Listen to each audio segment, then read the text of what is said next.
Hey, welcome back to Fritzy's Indie Spotlight. Last week, I got to talk to the CEO of Dragonis Games, and we discussed their upcoming title, Eresys, which actually just released on early access on Steam. Without further ado, I'll let him introduce himself. My name is Dragonis, and I am the CEO of Dragonis Games. I'm the creator of The Sword, the first Lovecraftian game I made, and the second is Eresys, another Lovecraftian game I'm making at the moment. That's awesome. I know what Lovecraft is, but some people watching this might not fully understand like what Lovecraft is, and clearly that's core to like the lore of your game. Could you give me just a little description about that lore and what it means for your game title? Well, uh, I love the Lovecraftian mythos because it has so many possibilities and endless possibilities to expand the lore much further with your own story versions. And that's what I do with my games. I I am inspired by the Lovecraft books and the stories, and then I create my own lore within the games based on the lore H.P. Lovecraft created himself. That's awesome, man. Lovecraft is like a very like kind of like dark and monster and kind of like god lore rich material, which is really cool. How have you incorporated some of that like darkness into your game? What would go ahead and like tell me about like the genre type of the video game that you're working on? Well, all of my games are mostly dark because that's what inspires me most and keeps me on my feet. Because it's spooky, it's intense. The scenes I'm creating, they're all based on horror. So all of my themes in the games are either story-driven games with a Lovecraftian story, or is an online co-op horror game because I'm very I'm I love the thing that when you create these monstrosities and you bring them to life, and just I love seeing people reacting to them. Okay, so kind of like a horror dark game, and so is this a single player title? Is this multiplayer? Is it co-op based? Eresys is an online multiplayer game. You can party up to 4 people and play together with your friends. It also has a single player mode, which is a nerfed mode from the multiplayer one. But the more people are in on your team while you play, the difficulty gets. So you have to work together as a team. The teamwork plays an important role in Eresys because we have a dynamic AI on the monsters that calculates how many players how many resources the players has, so it reacts accordingly to how many players you are in the team. So it's mostly online and co-op. I love co-op games personally. Like community and playing with your friends. I mean, that's what I love about video games personally. It's one of my main social network. I would say is kind of like online. So being able to like share experiences with people is really important, at least to me personally. And I think it's important to a lot of gamers in general. Typically, when you see story games, people ask, "Oh, is there online? Is there co-op?" And sometimes there's not, which is fine. And people enjoy that, being kind of like the hero of the story. But that's really cool. So you mentioned kind of the scaling difficulty in AI, and like I've from my experience and knowledge, that can be a difficult thing to pull off. When it scales, so are the players combating these monsters or terrors that they find, or what kind of game styles in the game for dealing with challenges? Is it like puzzle based? Is it combat based? Is there role play game elements or other kind of mechanics to it? uh, our co-op game, it's a little unique. We have made some unique mechanics that you will not see in other video games, in other horror co-op online games. Basically, when you start, you have a lobby area where you will find your collectibles, different informations, and as you play online with your friends, when you start playing, you team up with other people, and then your first mission is you play as a cultist, and your first mission is to banish the entities that are spawned on the island. So you have to work together, and as you roam this island, the creatures will come after you. They will try to stop you because there is a bigger horror behind it. I cannot spoil that. Oh no, So I don't want basically, you to. Yeah, no, don't spoil it. But like, just what you're saying is really cool. So, part of my interviews and what I like to do too is not just like get an idea of the game, but get an idea of the development process. What are some challenges as an indie studio that you faced to get this title going and running? well, the most challenging thing is when making an online game, you have to be sure that the online progress of the development, the whole programming thing, must work online. And for example, when you're making an online co-op game, you have to make sure all your blueprints or your mechanics work based on multiplayer and not just single player. That's the most challenging thing for a programmer. I myself, I'm not a programmer. I'm the visual artist. I will create the monsters, the characters, the world, anything you see visual in the game. I will create some sounds, like most of them. I will create the story behind it, anything that has to do with visuals and sounds. Okay, that's pretty cool. How many people are on your team working on this project with you? Well, I myself, as a 3D character artist, as I said, I take care of all the visuals, and then I have a programmer. His name is Adonis. He's a very good guy. He will create anything you need for the game. He takes care of all the mechanics, all the blueprints. He comes always with the solutions like instantly. So basically, we are two people developing the game, and then we have two more people in the team that does the marketing, because marketing is a very important thing to have when you are making a game and you want to publish it.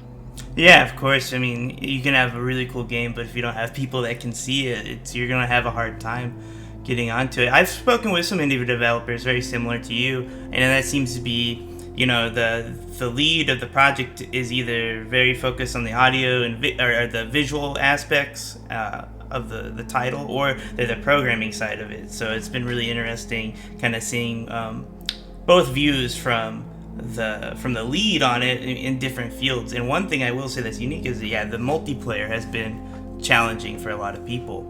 I heard that you mentioned blueprints with it. Are you building this on Unreal Engine?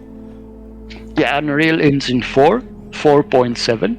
Okay. And later on, we might move it to Unreal Engine 5. But before we do that, we have to be sure that it is stable to transfer the project to Unreal Engine 5.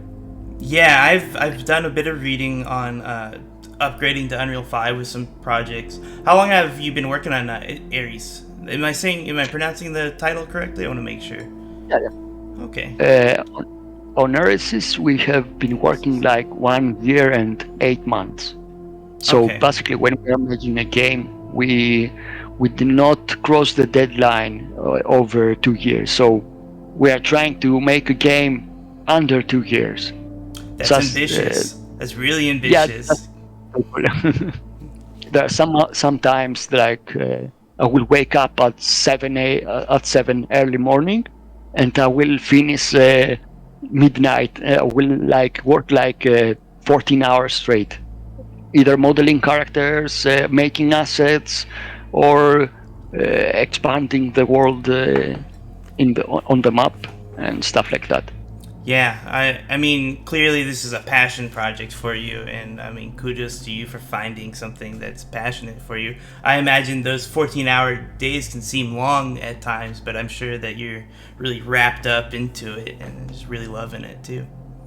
Sometimes when I'm very passionate about creating something, either it's a character or a monster or some in-game assets, the time flies away really, really fast. You don't realize how fast it passes on. Yeah, no, definitely. So you mentioned that you have a pretty small team, two on development side and then two into the marketing side. Is everybody in the same country with you, or are y'all spread out across the world? Well, my programmer is from Spain, and he lives there. Uh, I and my marketeers from the team, we all live in Greece, so we are all close friends here. Oh, awesome. That's cool. I've noticed the trend with a bit more, and especially, it seems like the video game sector has adopted that remote work style a bit better than, say, like some business aspects of other places. So, are y'all working out of an office, or y'all utilizing, the internet and the ability to quickly and rapidly work on things remotely? Well, as you can see, I'm working from my house. Oh, yeah. I'm at office at the moment.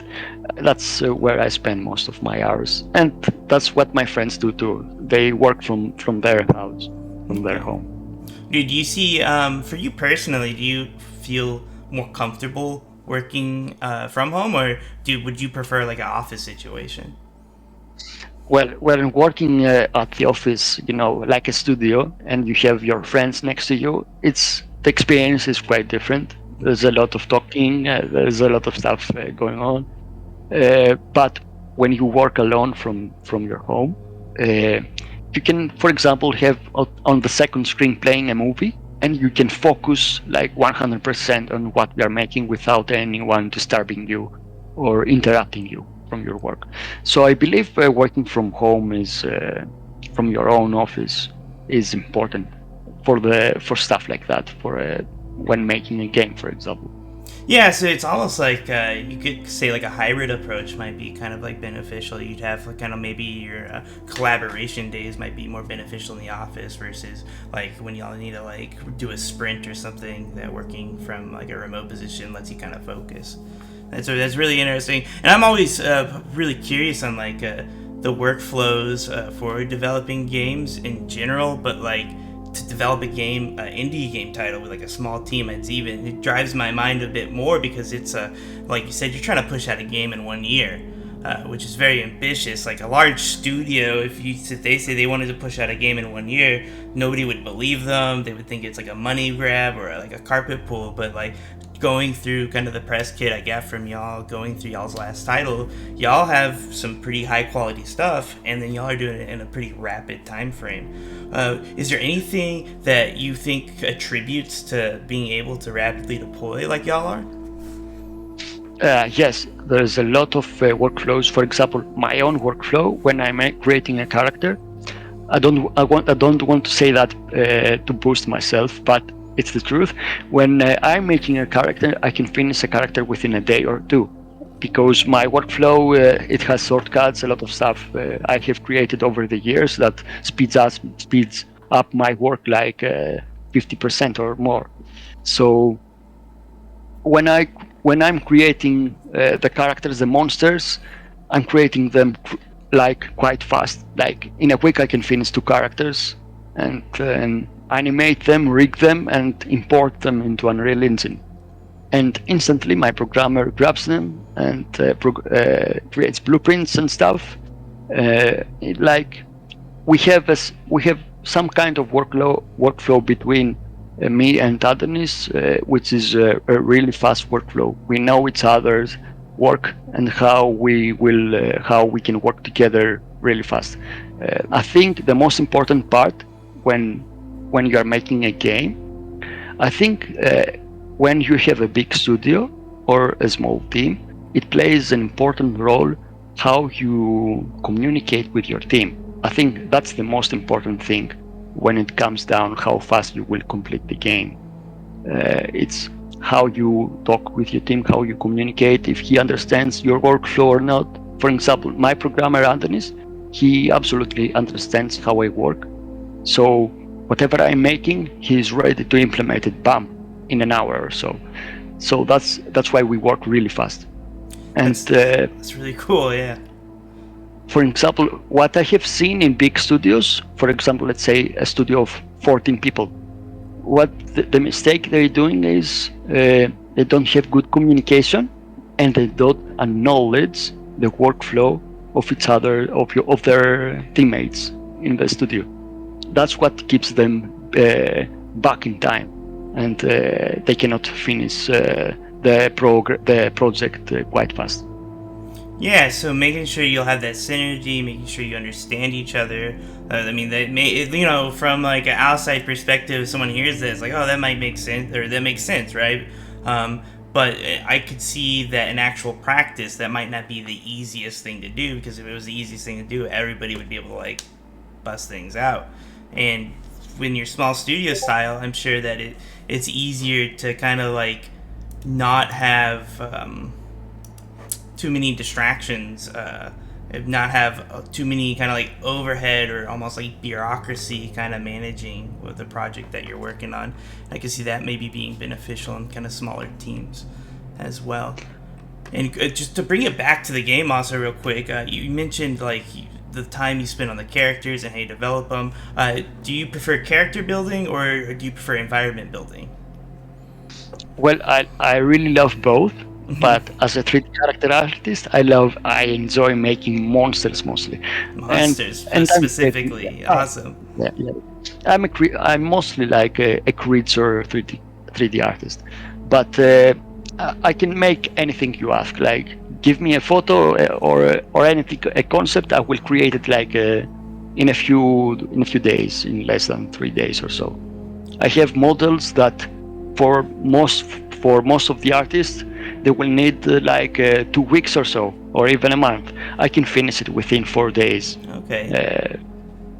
That's the difference between my workflow and the other teams when I compare my workflow to others. That's why we end up making a game really fast, because anything we need, we can have it. I will make it like quite fast. Awesome. And save it. Yeah, and so like my side, like I'm more my like background outside of this is more kind of like logical based programming, robotics. I taught like STEM based courses for a few years. Art and artistic things blow my mind because I'm not artistically inclined. So I'm really curious when you're creating these characters, when you're spending, a 14-hour day looking at this monster, what's going on through your head? Are you like playing like backstory on the monster while you're doing it? Are you thinking about like what this monster could do? Are you thinking about like the background of this monster while you're creating it? When I'm creating a monster, like let's say, for example, the main monster of Eresys. When I'm creating a monster, I'm imagining how it fits first in the environment, how it will react to the player's movement, how it will grab them and eat them. So I'm having all these kind of images inside my head. I'm making how to say it, a mix of all these images, and I come to a conclusion that how this monster will behave and how must look in order to behave accordingly to my imaginations and how based on the concept I came with on my mind. So yeah, it plays an important role to think how the characters will be inside the game and how they will fit in the environment. That's cool. When you started your artistic journey, did you start with 3D modeling or did you start on another medium? Well, I started learning back in 2010 3D Studio Max, but it's a very base program. It's a general 3D program. But at the same time, I was learning 3D character modeling online, self-taught, from YouTube tutorials and stuff. So while I was going to the university and learning 3D Studio Max, I was studying by myself Zebras. It's the program I use to create my characters. Okay. So for like 4 years in a row, 5 years, I will spend all the time learning this program and practicing my skills. And I remember the first professional job I did was for the BlizzCon contest back in 2015. We won the first place at the BlizzCon film contest, I remember. And from that moment and on, my work just started to skyrocket. Yeah, I mean that sounds like a great like opportunity if like to kind of like capitalize on.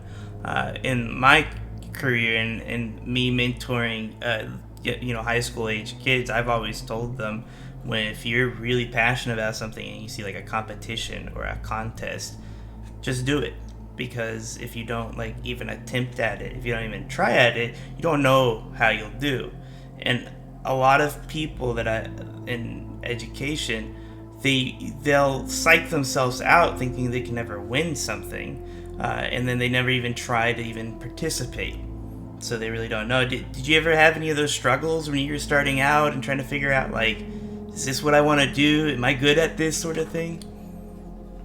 Yeah, when I started learning 3D, I took part in many contests. I lost like in most of them, and but I never gave up because I would look back to myself and I will see some kind of progress. So I knew someday that I will be able to make professional work for the future. So mostly for that kind of job or hobby, uh, you need patience. So you need to be very patient with this kind of work job.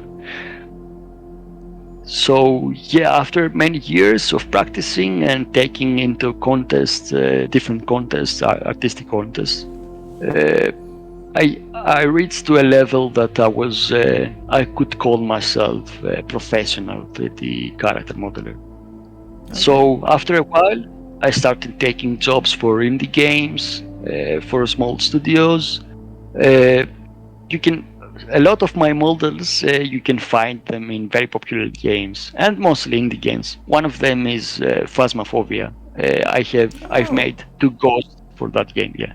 my friend, that's one of her favorite games like ever. So I only play when she plays and stuff, but that's awesome. I mean, that's cool. I've seen some of your work already. Then I imagine. So, if you had to like go back in time and talk to your younger self, do you have any advice that you would impart on yourself? Oh yeah, never give up and don't lose hope. Yeah, it's such a like simple message, but it's so strong and so powerful that it's like I said, it's so easy to psych yourself out. Like we are our biggest critics, we are our biggest enemies in that sense and regard. But that I love that. Just don't give up. Like keep doing it. yeah, Right. the most important thing is that you must believe in yourself and trust yourself and keep doing what you're doing, and one day you will be rewarded. I think if I had the opportunity to go back in time and say this to myself, that would be it. The main thing. That's awesome. That's great. So, kind of moving back into the development side on your current project, what are you most excited for on this release coming up? I think, if I remember correctly, didn't y'all just hit a Kickstarter goal last week?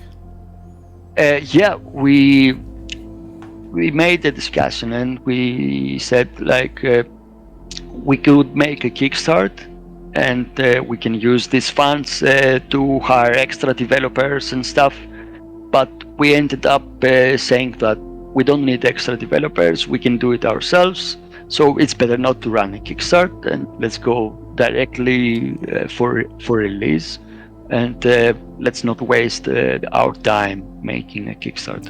Okay, So that's what I heard then. So y'all decided that you were in a good place where the Kickstarter y'all didn't need, and I know that's a popular approach, especially for indie games. So y'all took that out, and then y'all decided to just like put the gas to the pedal and just grind it out yourself, which I imagine is a lot more workload on your part. And so that's where you're at right now, and then you have a release coming up pretty soon, correct? yeah, indeed, 20 of April. Uh, when we were making Eresys, I and my programmer, we had one rule between us: uh, don't rush. We don't need to rush because what we're doing, we love doing it, and we took our time doing it. So we didn't rush too much on Eresys. We took our time, and basically, for every mechanic, for every monster, for everything we created. We try to make it perfect. So but 2 years was for the workflow we have. It was enough to finish the early access version of the game. Okay, that's awesome. I'm really stoked for it. I've seen, like, I get the press kit from Alex, and I'm really like was digging through the character models. As I'm like, oh man, I'm probably going to pick it up and try it out myself. I get a couple friends that I would bring in because I love, like I said, playing with players, other people. On what excites you the most about this project and this release that's coming out for you personally? I'm very excited about this project because I have already created at least 10 more monsters for the next updates. So I cannot wait to go to reach the phase where we import into the game more content. We have already made some extra content, but it's not implemented yet. Okay. So I'm very excited for the future because I cannot wait to create new maps based on the Lovecraftian mythology. Some very popular places from H.P. Lovecraft's books. So yeah, in the future we will work on new maps, and each map will have unique enemies, unique mechanics. So players will not have the knowledge. Okay, we played this map, we know how to play. Let's go to the next map. No, it will be different. It will be unique mechanics. So I'm excited to implement all these ideas. We have a huge note of a huge list of things that we are going to implement and keep creating. That's awesome. Yeah, and it's I'm sure you play a video game. If you fight the same thing over and over and over again, it's like, all right, what's the next game I want to try out? And my Steam library is filled with probably like over 200 games myself. I'm a ADHD, and with games it really shows as well. So you mentioned like future plans. What for this early access that's about to release? What do you have in store for, like, you don't have to give into like spoilers, but like the amount of monsters, the amount of maps for this access? For the early access, the first month that comes out, we have like 4 monsters at the moment inside the game. We have a few quite jump scares. We have 2 Lovecraftian gods, but some of them are secret endings and different secret mechanics that you have to go through in order to activate them. Okay, some like Easter eggs, side stuff that they have to unlock. Yeah, that's cool.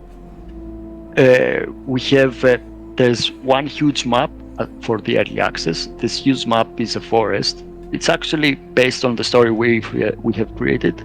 It's an island, and one of the cultist members, a member of the occult, has took the Necronomicon book.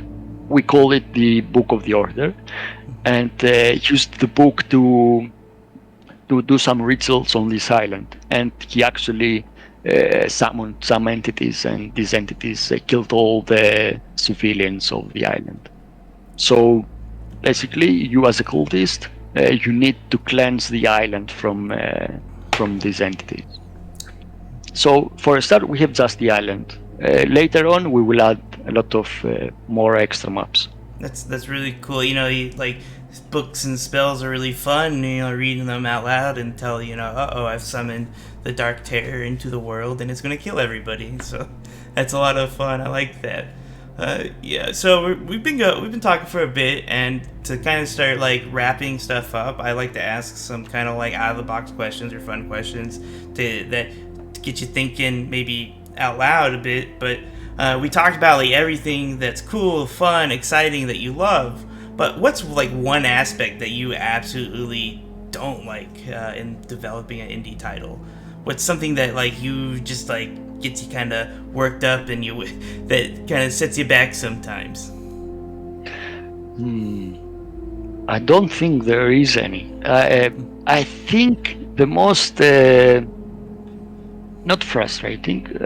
It's a little complicated how to say it. Something that I will not do with much pleasure is arranging on text files all the stories and trying to implement it inside the game, because You have to arrange all the texts in order and be correctly, and these texts need to be grammatically correct. So the whole process in order to make them correct and be right is a little frustrating, but it takes time. So I'd rather spend time making another monster than taking care of the text from the stories. Okay, so like handling documentation, from an artist, that makes sense. That makes a lot of sense. So here's one that's that I've asked in other episodes, but it seems to really bring out the quirks because especially artists, they love all of their creations. But if you just had to pick one monster that you created and to play forever and ever, what one monster could you focus down on? That's kind of like one of your favorites. A lesser monster or a higher monster? Oh, I'll let you decide on that. One that kind of calls out to you the most. Well, he's not in the game yet, but I already made him. He's ready to be implemented as next updates. He's the servant of Cthulhu, and he's a mutated servant with tentacles, and he's huge, and he has an open belly with teeth. So he will run in the forest, but he will chase you if you interact with cursed idols and statues. So he does not like to take these things from him. So he will hunt you in the forest and grab one of your teammates and eat them in front of you. That sounds really. Have you seen Carnival Row by chance? How Carnival Row. It's an Amazon show. No, I haven't. They actually have a monster in the newer season. Not exactly like you explained, but they have the whole like teeth opening up in the belly part. You got to check it out. You probably maybe get some inspiration from it too. But it like wraps around people and like draws them in and like starts just ripping them up. It's pretty intense, and it can fly. It's like terrifying. But they get Carnival Row first season a little slow. And graphics aren't the greatest, but the second season they really stepped it up, and they have some really, you might enjoy some of the monsters in that. So I'm gonna definitely check it out later. Yeah. This has been great. Is there anything else that we haven't like covered that you want to speak to on your project that like you're itching to get out to more people to see or view? Well, I think the one more thing I would like to mention is like we will keep updating the game, and like for at least 8 months, it will be 6 to 8 months. It will be early access, and after that we will make it full release. And after the full release, we will keep adding stuff for at least 2 years or so, because it's a project we have a lot of stuff to create and implement for the future. Excellent. And as always, I'll have the links and to your Steam, your website, your Discord at the bottom. What date does your early access come out? It's at 20 of April, 2020. Awesome. 2 weeks to the date, actually, right? Today's the 6th. Yeah, just 2 weeks from now, yeah. Yeah. Well, Ares, it has been great getting to talk to you and getting to meet you. I appreciate your time for meeting with me. I'm sure you're very busy with a release coming up. I don't want to take any more of your valuable time. What a really cool looking Lovecraft inspired game. I can't wait to get my hands on it. As always, check the links out below. We got the link to the Steam, the website, the Discord, and etc. And also check out other content we made. This is episode 3, and I can't wait to make more. As always, until next time, y'all have a good time. We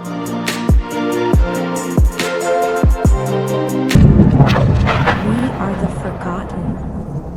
We have been casted from the light. We are the ones united in the shadows of the darkness. We are cursed.